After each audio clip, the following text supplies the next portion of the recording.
ಯಾರೋ ಹೋದ್ರಲ್ಲ, ನಾನೇ ನೋಡಿದೆ. ಯಾರದು?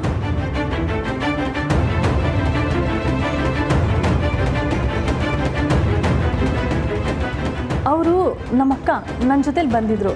ಅವ್ರಿಗೆ ಹಳೇದು ಯಾವುದು ನೆನಪಿಲ್ಲ. ಅವರು ಚಿಕ್ಕ ಮಗು ಹಾಗೆ ನಡ್ಕೊಳ್ತಾರೆ. ಅಕ್ಕ ಬಂದೆ, ಏನಾದ್ರು ಬೇಕಿತ್ತಾ?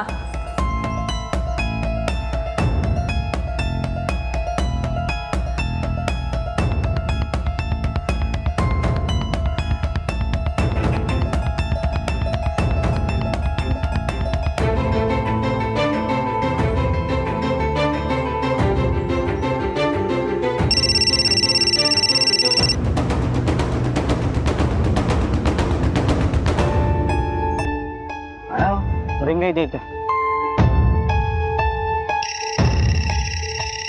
ಈಗಲೇ ಯಾವ್ದಕ್ಕ ಮಂಜ ಅಂತ ಬರ್ತಾ ಇದೆ.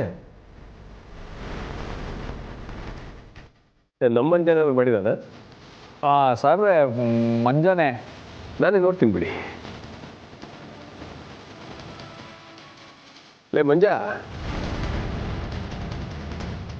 ಈಗಲೂ ಫೋನ್ಗೆ ಯಾಕೆ ಫೋನ್ ಮಾಡಿದ್ಯಾ? ಏನಾಯ್ತಣ್ಣ? ಅಪ್ಪ ಯಾಕಲ್ಲ ಸಾಹೇಬ್ರ? ಸಾಹೇಬ್ರೆ. ಲೇ ಯಾಕ್ಲ ಕಾಲ್ ಮಾಡಿದ್ಯಾ ಅಂದ್ರೆ ಸಾಹೇಬ್ರೆ ಅಂತೀನಲ್ಲಿ. ಅದು ಸಾಹೇಬ್ರೆ, ದೊಡ್ಡ ಮನೆ ತಗೋಕ್ ಹೋಗಿದ್ದೆ. ಶಾರದಕ್ಕೆ ಹೇಳಿದ್ರು ನೀವು ಇಲ್ಲಿಗೆ ಹೋಗಿದ್ದೀರಾ ಅಂತ. ಅದಕ್ಕೆ ನಿಮ್ಮ ಫೋನ್ಗೂ ಫೋನ್ ಮಾಡಿದೆ, ಆದರೆ ಹೋಗ್ಲಿಲ್ಲ. ಅದಕ್ಕೆ ಚಂದ್ರು ಸರ್ ಫೋನಿಗೆ ಮಾಡಿದೆ, ನಾನೇನಾದ್ರೂ ಸಾಯಿಗೆ ಬರ್ಬೇಕಿತ್ತ ಅಂತ. ಏನು ಬೇಡ, ನನ್ನ ಜೊತೆ ನಂದಿತಾವಳೆ. ಸರಿ ಸಾಹೇಬ್ರೆ, ಹಂಗಾರೆ ನಾನು ಮಡಗ್ತೀನಿ.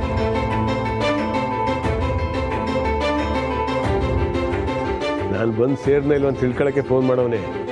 ಶಾರದಕ್ಕೆ ಹೇಳಿರ್ಬೇಕು.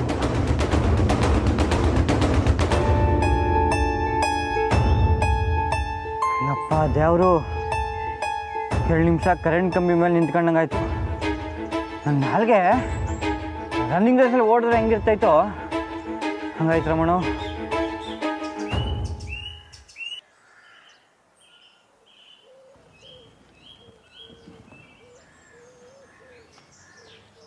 ಅಪ್ಪಯ್ಯ ಅಲ್ಲಿ ಯಾಕೆ ಹೋದ್ರು? ಅವರೊಬ್ಬರೇ ಅಲ್ಲಣ್ಣ, ನಂದಿತಾಮರು ಹೋಗವ್ರೆ. ಮಂಜ, ನಮ್ಮವ್ರ ಬಗ್ಗೆ ಅಪ್ಪಯ್ಯ ಏನು ಹೇಳಿಲ್ವೇನ್ಲ? ಇಲ್ಲಣ್ಣ. ಅದೇಂಗೆ ಸಾಧ್ಯ? ನಮ್ಮವರು ಅಲ್ಲೇ ಹೋಗೋರಲ್ಲ. ಅಲ್ವಾ? ಅದಕ್ಕೆ ನಾ ಸಾಹೇಬ್ರು ನೋಡಿದಿದ್ರೆ ಖಂಡಿತ ಮೊದಲು ಅದನ್ನೇ ಹೇಳ್ತಿದ್ರಲ್ವಾ? ಅಥವಾ ನಮ್ಮವ್ರು ಅಲ್ಲಿಗೆ ಹೋಗೇ ಇಲ್ವಾ? ಲವ್ ಮಂಜ, ನಾನು ನಮ್ಮವ್ರನ್ನ ಈಗಲೇ ನೋಡಬೇಕು ಕಲ. ಅಣ್ಣ ಅಣ್ಣ ನಿಂತ್ಕ, ನಿನಗೆ ಹೋದ್ರೆ ಸುಮ್ಕೆ ತೊಂದರೆ ಆಯ್ತೈತೆ. ಲೇ, ಈ ನಮ್ಮವ್ರು ಎಲ್ಲವ್ರೆ ಅಂತಲೇ ಗೊತ್ತಿಲ್ಲ ಕಲ್ಲ. ಅಣ್ಣ ನೀನೇನು ದಿಗ್ಲು ಬಿಡ್ಬೇಡ. ಇಟೊತ್ತಿಗೇನೆ ನಾನು ಸಾಹೇಬ್ರು ಅದಕ್ಕೆ ನೋಡಿದಿದ್ರೆ ವಿಷಯ ಗೊತ್ತಾಯ್ತಿತ್ತು. ಅಂದರೆ ಅದಕ್ಕೇನೆ ಹೆಂಗೋ ನಿಭಾಯಿಸೋರೆ ಅನ್ನಿಸ್ತೈತೆ. ಸುಮ್ಕೆ ನೀ ತಲೆ ಕೆಡಿಸ್ಕೊಂಬೇಡ.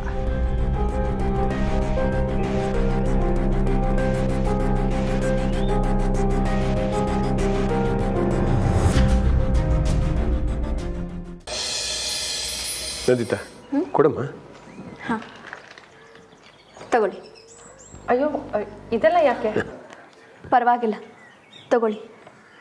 ನಡೆದಿರೋದನ್ನೆಲ್ಲ ಮನಸ್ಸಲ್ಲಿ ಇಟ್ಕೊಳ್ದೆ ದಯವಿಟ್ಟು ಆಗಾಗ ದೊಡ್ಡ ಮನೆಗೆ ಬರ್ತಾಯಿರಿ. ಬೀಗ್ರೆ, ಬಿಡುವಾದಾಗ ಮನೆಗೆ ಕರ್ಕೊಂಬನ್ನಿ.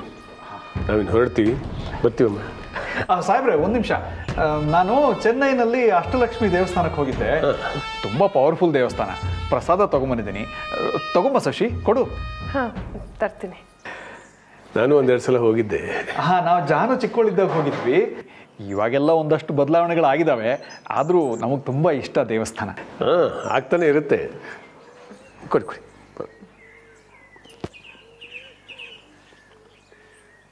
ಕುಂಕುಮ ತಗೊಳ್ಳಿ. ಸಾಹೇಬ್ರೆ, ಮನೆಯವ್ರಿಗೆಲ್ಲ ಕುಂಕುಮ ಕೊಡ್ತೀನಿ. 1 ನಿಮಿಷ.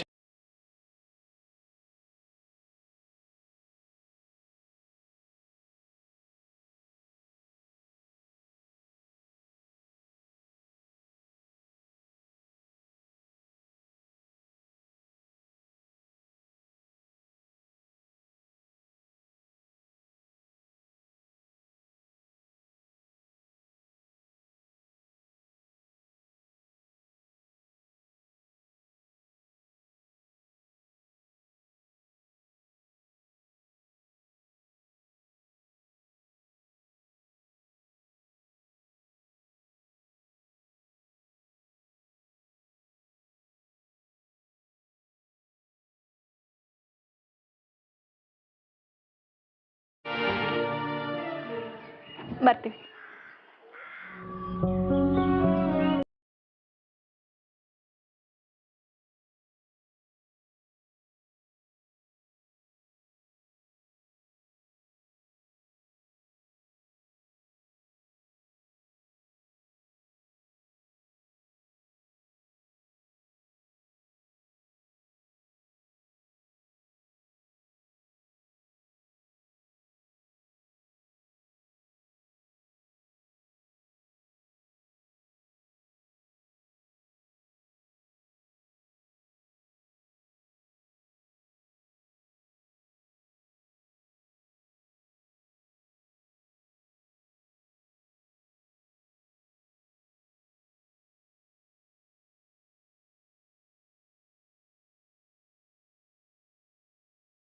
ಇವ್ರನ್ನ ನೋಡಿದ್ದಾರೆ. ಇರೋದು ಗೊತ್ತಾಗಿದ್ರೆ ಪ್ರಾಬ್ಲಮ್ ಆಗಿರೋದು. Thanks aunty. ಪರವಾಗಿಲ್ಲಮ್ಮ ಜಾನಕಿ.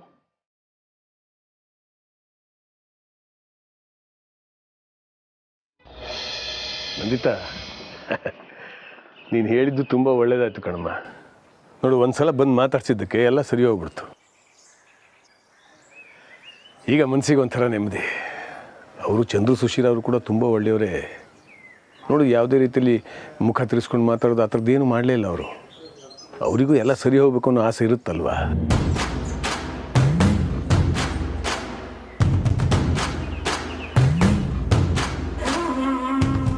ಮಾವ, 1 ನಿಮಿಷ ಬರ್ತೀನಿ. ಯಾಕಮ್ಮ, ಏನಾಯ್ತು? ಅದು ನನ್ನ ಫೋನ್ ಮರ್ತು ಬಂದೆ. ಸರಿ, ಹೋಗ್ಬಾ.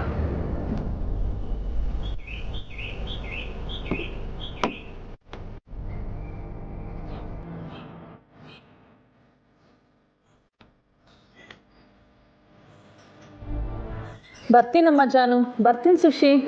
ಹೆಲ್ಪ್ ಮಾಡಿದ್ದಕ್ಕೆ ಇನ್ನೊಂದ್ಸಲ ಥ್ಯಾಂಕ್ಸ್ ಆಂಟಿ. ಅದ್ರಲ್ಲಿ ಏನಿದೆಯಮ್ಮ, ಪರವಾಗಿಲ್ಲ. ಹಾಯ್ ಜಾನಕಿ.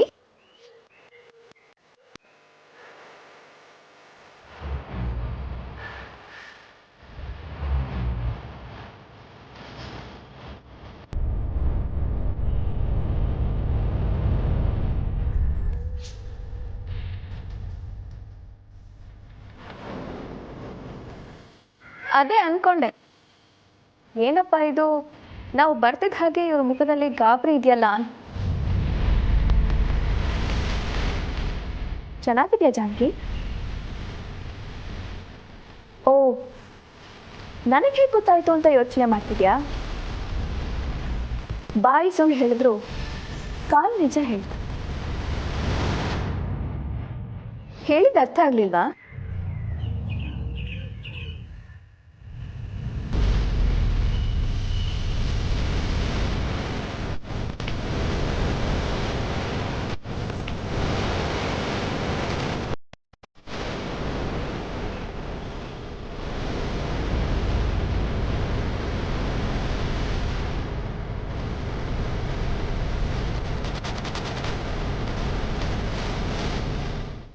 ಜಾನಕಿ, ನಾನು ಮಾವನ ಹತ್ರ 2 ನಿಮಿಷ ಬರ್ತೀನಿ ಅಂತ ಹೇಳಿ ಬಂದೆ.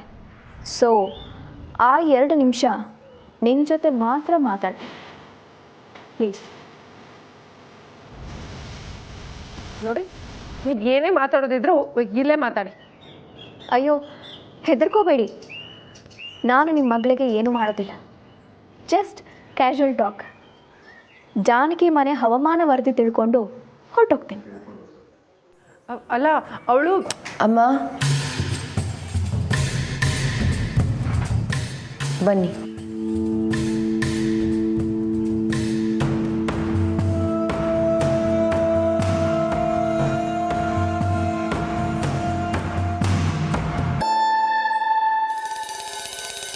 ಎಂಥ ಪರಿಸ್ಥಿತಿ ಬಂತು ಜಾನು? ನೀನು ಸ್ಕೂಲಿಗೆ ಹೋಗಿದ ತಕ್ಷಣ ಮಕ್ಕಳು ಗೌರವದಿಂದ ಎದ್ದು ನಿಂತು ನಿನಗೆ ಸಲ್ಯೂಟ್ ಹೊಡೆಯೋರು. ಆದರೆ ಇಲ್ಲಿ ನಾನು ಬಂದೆ ಅಂತ ನೀನು ಹೆದರ್ಕೊಂಡು ಬಚ್ಚಿಟ್ಕೊಳ್ಳೋ ಅಂಥ ಪರಿಸ್ಥಿತಿ ಬಂತಲ್ಲ. ಪಾಪಚ್ಚಿ. ಹಲೋ, ನಾನೇನು ನಿಮಗೆ ಹೆದರ್ಕೊಂಡು ಇಲ್ಲೊಂದು ಬಚ್ಚಿಟ್ಕೊಳ್ಳಿಲ್ಲ. ಮಾವಂಗೆ ನೋವಾಗಬಾರ್ದು ಅಂತ. ಓ ಹೌದಾ? ಹಾಗಾದರೆ ಮಾವನ ಕರೀಲ? ಮಾವನ ಹತ್ರ ಹೋಗಿ ಮಾವ ನಿಮ್ಮ ಮುತ್ತಿನ ಸೊಸೆ ಇಲ್ಲೇ ಇದ್ದಾಳೆ ಅಂತ ಹೇಳ್ತೀನಿ. ಮಾವ ಬಂದು ನಿನ್ನ ನೋಡಿಕೊಂಡು ತುಂಬ ನೊಂದ್ಕೊಂಡು ಹೋಗಲಿ.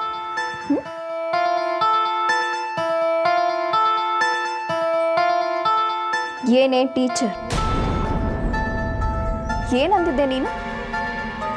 ನನ್ನನ್ನು ಪ್ರತಿ ಹಂತದಲ್ಲೂ ಸೋಲಿಸಿ ನಾನು ನಂಬ್ಕೊಂಡಿರೋ ಅಧಿಕಾರನ ನೆಲ ಸಮ ಮಾಡಿ ದೊಡ್ಡ ಮನೆಗಿಂತ ದೊಡ್ಡ ಮನೆ ಕಟ್ಟಿ ಆ ಮನೆ ಗೃಹ ಪ್ರವೇಶಕ್ಕೆ ನನ್ನನ್ನು ನನ್ನ ಗಂಡನ್ನ ಕರೆಸ್ದೇ ಇದ್ರೆ ನೀನು ಜಾನಕಿನೇ ಅಲ್ಲ ಅಂತ ಹೇಳಿದ್ದೆ. ಎಲ್ಲಿ ಈಗ ಮನೆ ಬಾಡಿಗೆ ಕಟ್ಟೋಕ್ಕೂ ಕತಿ ಇಲ್ದಿರೋ ಪರಿಸ್ಥಿತಿ ಬಂದಿರಬೇಕಲ್ಲ. ಈ ಲಕ್ಷಣದಲ್ಲಿ IAS ಬೇರೆ ಓದ್ತ್ಯಾ? ಏನು ಹೀಗೆ ನೋಡ್ತಿದ್ಯಾ? ನನಗೆಲ್ಲ ಗೊತ್ತು. ನೋಡು ಜಾನಕಿ, ಈ ಜನ್ಮದಲ್ಲಿ ನೀನು IAS ಅಲ್ಲ, ಇನ್ನೇನೂ ಸಾಧಿಸ್ದೇ ಇರೋ ಹಾಗೆ ನಾನು ಮಾಡ್ತೀನಿ.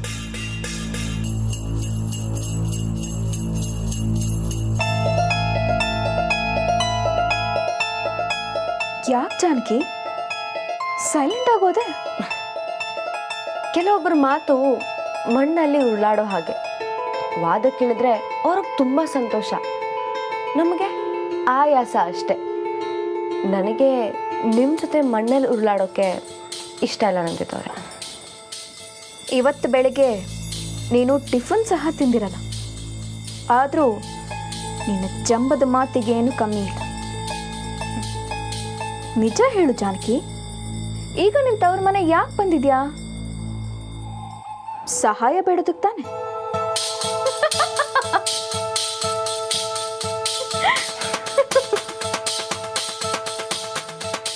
ದಿನದ ಖರ್ಚಿಗೆ ಇನ್ನೊಬ್ರ ಹತ್ರ ಭಿಕ್ಷೆ ಬೇಡೋ ಸ್ಟೇಜಲ್ಲಿದೆಯಾ? ಅಂಥದ್ರಲ್ಲಿ IAS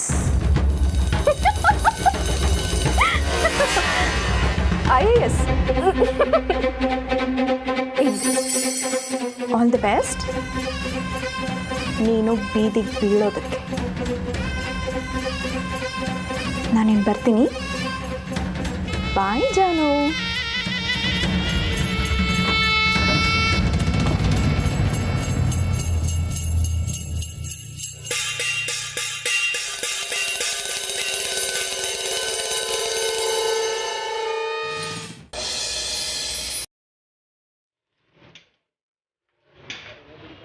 ಅಣ್ಣ, ಇನ್ನು ನಾವಿಬ್ರು ರಸ್ತೆ ಬದಿ ಅಂಗಡಿಲಿ ತಿಂದು 8 ದಿವಸ ಆಗಿತ್ತಲ್ವಾ?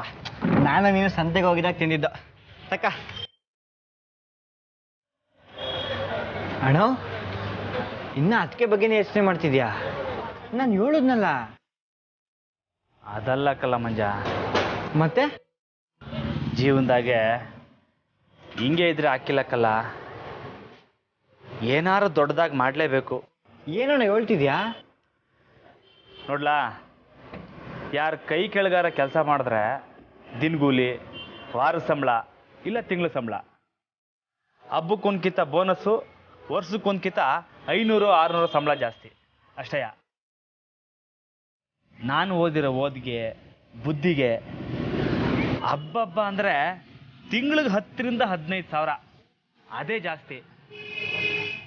ಇನ್ನು 10,000ದಾಗೆ ಮನೆ ಬಾಡಿಗೆ, ನೀರಿನ ಬಿಲ್ಲು, ಕರೆಂಟ್ ಬಿಲ್ಲು, ಅಕ್ಕಿ, ರಾಗಿ, ಗೋಧಿ, ಬೇಳೆ, ಬೆಲ್ಲ, ಇದ್ರ ಜೊತೆಗೆ ಅಮ್ಮನ ಆಸ್ಪತ್ರೆ ಖರ್ಚು, ಇಂಥವಕ್ಕೆ ಸುರೋಗ್ಬಿಡ್ತದೆ. ಇನ್ನು ನಮ್ಮವ್ರನ್ನ IAS ಹೆಂಗೆ ಓದಿಸ್ಲಿ ಹೇಳು? ಇನ್ನು ಅವ್ರು ಹೇಳೋ ಪುಸ್ತಕದ ಪಟ್ಟಿ ಕೇಳಿಬಿಟ್ರೆ ತಿಂಗಳಿಗೆ 4,000-5,000 ಅದಕ್ಕೆ ಮಡಗಬೇಕು. ಆಮೇಲೆ ಅದಿದ್ರೆ ಇದಕ್ಕಿಲ್ಲ, ಇದಿದ್ರೆ ಅದಕ್ಕಿಲ್ಲ ಅನ್ನಂಗೆ ಈ ಹಗ್ಗದ ಮೇಲೆ ನಡೆಯೋ ದೊಂಬರಾಟ ಆಗ್ಬಿಡ್ತದೆ ಜೀವನ. ಅಣ್ಣ, ನೀ ಸುಮ್ಕೆ ವಾಪಸ್ ದೊಡ್ಡ ಮನೆಗೆ ಬಂದ್ಬಿಡು. ಇಲ್ಲಕ್ಕಲ್ಲ, ನಾನೀಗ ಏನೂ ಸಾಧಿಸ್ದೆ ದೊಡ್ಡ ಮನೆಗೆ ಹೋದೆ ಅಂತ ಇಟ್ಕೋ, ಆ ಕೊರಗು ನನ್ನ ಜೀವನ ಪೂರ್ತಿ ಬಿಡೋಕ್ಕಿಲ್ಲ. ನನ್ನ ಕೈಲಿ ಆಗಲಿಲ್ಲ ಅನ್ನೋ ಯೋಚನೆನೇ ನನ್ನ ತಿಂದಾಕ್ಬಿಡ್ತದೆ. ನಾನು ಏನಾರ ಸಾಧ್ಯನೆಯ ಅಪ್ಪನ ಮುಂದೆ ಹೋಗಿ ನಿಂತ್ಕೊಳ್ಳೋದು. ಅಲ್ಲ, ಈಗಿರೋ ಪರಿಸ್ಥಿತಿಲಿ ಹೆಂಗಣ್ಣ? ಸರಿ, ನೋಡುವ ನೋಡ್ಲ ಒಬ್ಬನ ಕೈ ಕೆಳಗಡೆ ಕೆಲಸ ಮಾಡೋದ ಅಥವಾ ಸ್ವಂತವಾಗಿ ಏನಾರ ಶುರು ಮಾಡಿ ಸಾಧ್ಸದ ಅಂತ ಇವೆರಡೊಳಗೆ ಮುಟ್ಟಿಯೋಳು.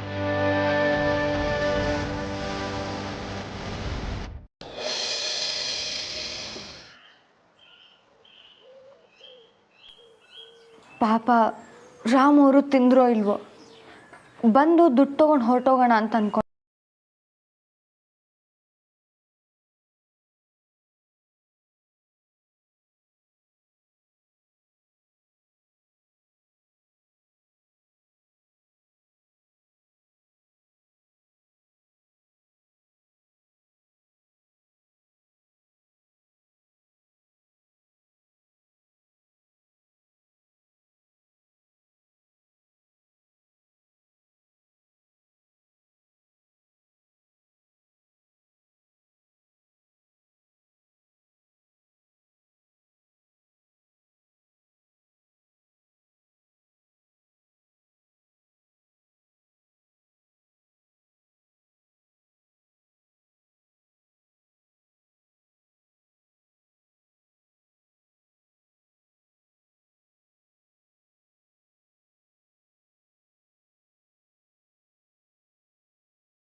ಕೊಡು.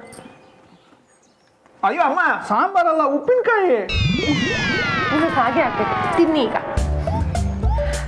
ಅಮ್ಮ ಊಟ ಚೆನ್ನಾಗಿದೆಯಾ? ಅಯ್ಯೋ ನನಗೆ ಬೇಡ, ನೀವು ಊಟ ಮಾಡಿ. ಹಾಂ, ನೀವು ಊಟ ಮಾಡಿ. ಅದಕ್ಕೆ ಅವ್ರಿಗೆ ಅಷ್ಟು ಹತ್ರ ಹೋಗ್ಬಾರ್ದು ಅಂತ ನೀನು ಕಿತ್ಕೊಳಕ್ ಬಂದಿ ಅಂತ ಅನ್ಕೊಂಡ್ರು ಅವರು. ನೀವೀಗ ಊಟ ಮಾಡಿ, ನಕ್ಕದ್ರೆ ನೆತ್ತಿಗತ್ತದೆ. ತಿನ್ನಿ.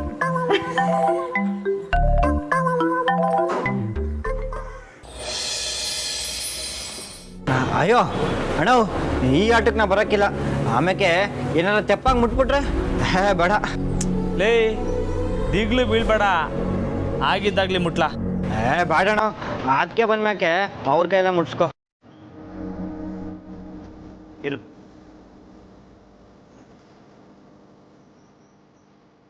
ನೋಡ್ಲಾ, ಕಾಸ್ಗೋಸ್ಕರ ನಡೆಯೋ ಈ ಹೋರಾಟನ ಕಾಸೇ ನಿರ್ಧಾರ ಮಾಡಲಿ. ಹಾಂ ನೋಡು, ಹೂವು ಬಿದ್ದರೆ ಇನ್ನೊಬ್ರು ಕೈ ಕೆಳಗಡೆ ನಿಯತ್ತಾಗಿ ಕೆಲಸ ಮಾಡ್ಕೊಂಡು ಎಲ್ಲರೂ ಹೇಳಿದ ದಾರಿಲಿ ನಡೆಯೋದು.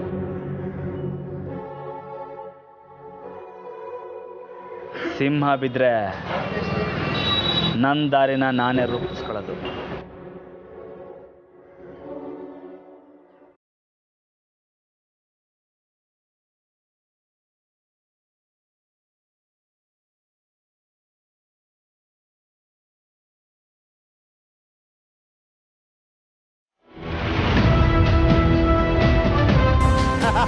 ಸಿಂಹ,